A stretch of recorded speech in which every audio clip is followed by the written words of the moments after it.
Hi, I'm Rebecca from engVid. If you need to do the IELTS general exam, I'm sure it's for a very important reason. Perhaps you're trying to immigrate to another country, or get admission to a college program, or join a professional training program. Whatever your reason, I know you want to get the highest marks possible, right? Of course. So I'm going to help you to do exactly that in one particular area of the exam, and that's in your writing section. Now, in the writing section, there are two parts. One is a letter and one is an essay. In this lesson, we will focus on how you can get the highest marks possible in the letter writing section. Okay? The 14 tips that I'm going to give you, I promise you, if you apply each one of these things, step by step, you're going to get more and more marks. Okay? So stick with me and we will go through them. Let's get started. So, the first thing you have to identify when you read the letter writing task is what type of letter am I being asked to write? Is it a formal letter? Is it a semi-formal letter? Or is it an informal letter? Well, how do you know that? Well, you can know it in a few ways, and I'm going to explain them. But one of the ways that you can know it is to look at the second point that you need to understand, is to identify the purpose of the letter. Because some purposes are more formal than other purposes, all right? For example, some formal letters might ask you to request information, or apply for a job, or complain about a product or a service, maybe to an airline, maybe to a store, something like that, or to make a suggestion or a recommendation, all right, to a shopping mall, to a restaurant, something like that. These are more formal situations. These are when we are writing to people or companies that we don't know, all right? That's the clue. You don't have anybody's name. You just have the name of the company, all right? Semi-formal letters might include things like this: complaining to a landlord, or explaining something, a problem or a situation to a neighbor, or asking a professor for permission to miss an exam or to submit your assignment late, whatever it is, okay? The details vary, doesn't matter. And here, what identifies the semi-formal? The semi-formal, we know it's still a kind of a formal situation, but here we usually do know somebody's name. You would know the name of your landlord or your professor or your neighbor, for example, right? So that means something in terms of the way that you write the letter, the language, the tone, the style. All of this is affected by whether it's formal, semi-formal, or informal. And I'll explain more to you as we go along. Now, examples of informal letters might be where you're being asked to invite a friend, or thank a friend, or apologize to a friend, or ask for advice from someone that you know, okay? Here, what's important is that you really know this person well, and you're probably going to call them by first name. So I'm going to explain exactly how all of this translates into the next step, which is how you begin your letter. So the first step was to identify the type of letter. Second step, the purpose. Now the third step is to open and close the letter correctly. Once you've done steps 1 and 2, you will know how to do this step. Because if it's a formal letter, then you start with Dear Sir or Madam, and you end with Yours faithfully. Okay, that's how it is. If it's a semi-formal letter, you will start with something like Dear Mr. Brown, or Dear Ms. Stone, or Mrs. Stone. Ms. is when you don't know if a woman is married or not, or if she's just a modern woman.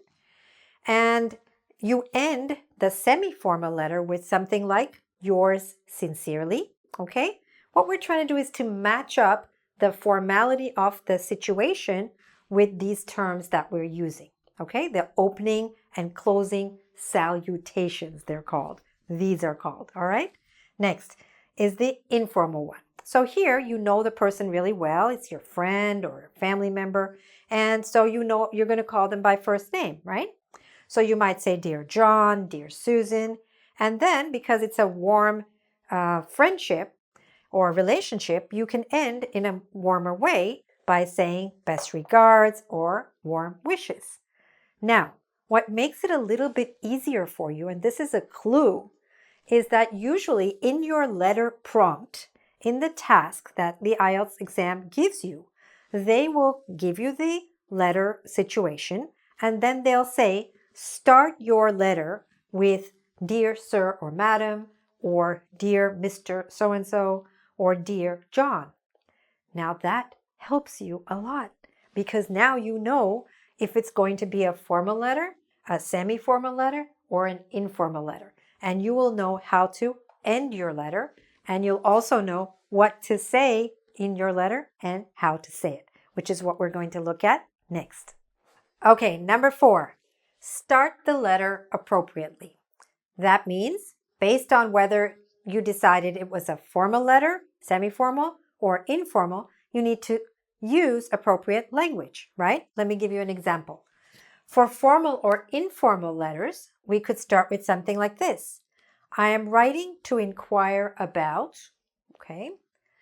I'm writing to inform you that, whatever the situation is, or I'm writing in connection with, okay? These are some of the standard expressions that we can use when we start formal or semi-formal letters. Look how different that is from the informal ones. Now, what happens in an informal situation? Here we know the people. So first, we want to acknowledge the relationship. We don't start talking about business. Here, these are strangers. We don't want to waste their time. We don't want to be friendly here. We just want to get down to business. But here, you want to be warm. You want to be friendly because these are people you know. So you might start with something like this. I hope you and your family are all well. Okay, that could be your first sentence. And in fact, in your first paragraph, you're probably just going to talk about nice things. And only in your second paragraph are you going to get down to tell them exactly why you're writing. Okay, but first you want to ask them how they are and things like that. Another way you could start an informal letter is, how have you been? It's been too long since we were last in touch, and so on. Okay, this is just to give you some idea. I'm going to later tell you where you can go to refer to sample letters, model letters that you can read so that you really become familiar with the entire format. Okay? All right. Now, number 5, use standard written expressions. What does that mean? Look, the reason it takes you a longer time to write a letter than, let's say, someone who has been speaking and writing English all their life is because we have picked up the standard expressions that are used when we write. And you need to try to do that.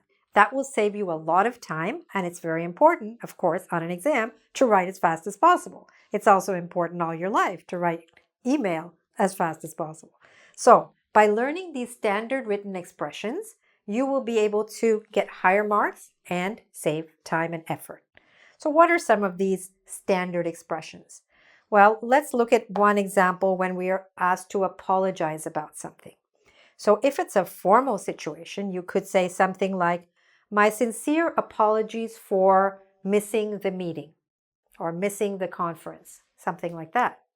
Okay? If it was an informal situation, and you're writing to a friend or something like that, you could say, I'm very sorry for missing your wedding. Okay?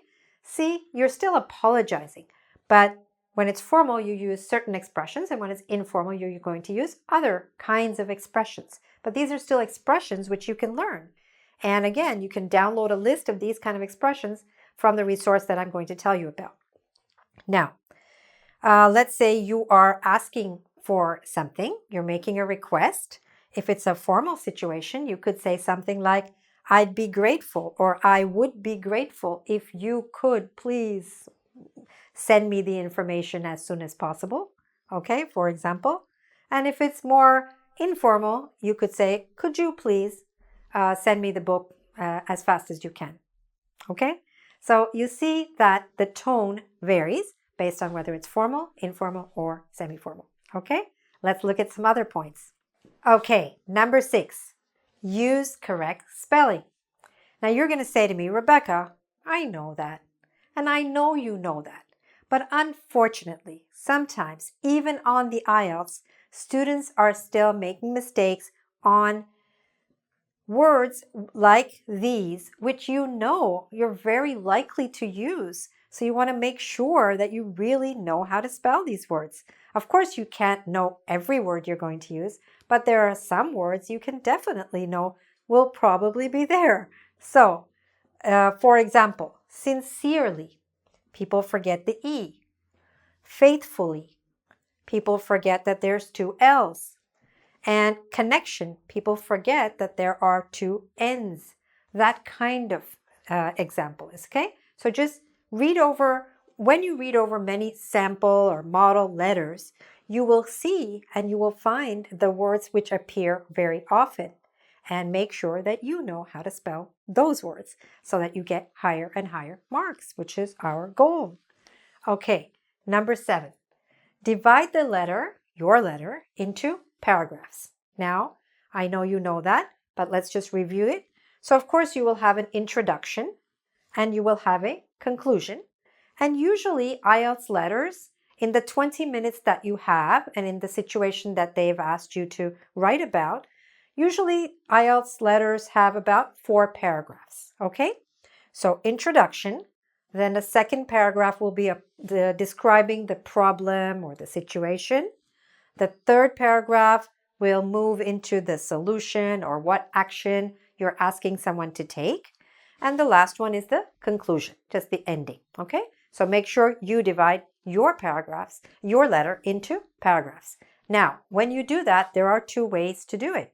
One way is to indent to show that you're starting a new paragraph. What does it mean to indent? To start a little bit from the left side, okay? So don't start here, start inside. Or you can start every paragraph from the left, what we call flush left, but then you have to leave a line in between to show that this is in fact a different paragraph. Otherwise, the examiner will think that you've written one solid piece of writing and in your letter instead of writing in paragraphs, okay? So make sure you do that. Next, use clear, legible handwriting. Now, on the IELTS, in case you didn't know, you have to actually write by hand. You can't use a computer. So you have to make sure that your handwriting is clear and legible. Legible means that someone can read it. Don't write like a doctor, even if you're a doctor, because then the examiner will not be able to understand and won't be able to give you all the high marks that you want. So make sure. Also, some people, when they're cursive, for example, when you write with cursive writing, okay, handwriting which is joined, right? Some people have difficulty with some of the letters like N and R. For example, an N or an R, if you don't make it properly, it could look like another letter, and then to the examiner, that could look like a spelling mistake, and then you would lose marks. So make sure your handwriting is clear for this reason that you don't want the examiner to consider it a spelling mistake, because then they have to reduce your marks. Okay, next. You are asked to write, and you should write 150 words. How do you know what 150 words is? By practicing and checking lots of times. So practice writing letters. If I had an IELTS exam coming up, I would write a letter and an essay every single day so that I feel completely comfortable and confident. I know exactly what I'm going to do, and that's what you go ahead and do. And then you will have a feeling and a knowledge of what 150 words is. Okay? Make sure you know. Because if you write less than 150 words, you will lose marks. If you write more than 150 words, you will not lose marks, okay? So make sure you write at least 150 words. But what's also important, I said here that if you write more, you'll still be fine. You won't lose any marks. But you don't want to spend too much time because you need to finish in about 20 minutes. As I mentioned at the beginning, there are 2 tasks in your writing section. The letter plus the essay. The essay is worth twice as many marks. So you want to make sure that you leave enough time, about 40 minutes, for your essay, right? This is also very important. All the marks count. They give you marks separately for the letter, and they give you marks separately for your essay. And then they give you a separate score for that. And finally, they combine everything. So everything matters. But make sure you finish this part, the letter, in 20 minutes. And again, the way to be able to do that is to practice. Practice and practice and practice. So you will write 150 words in 20 minutes and so on. Okay, with the paragraphs and all the other rules that I told you about.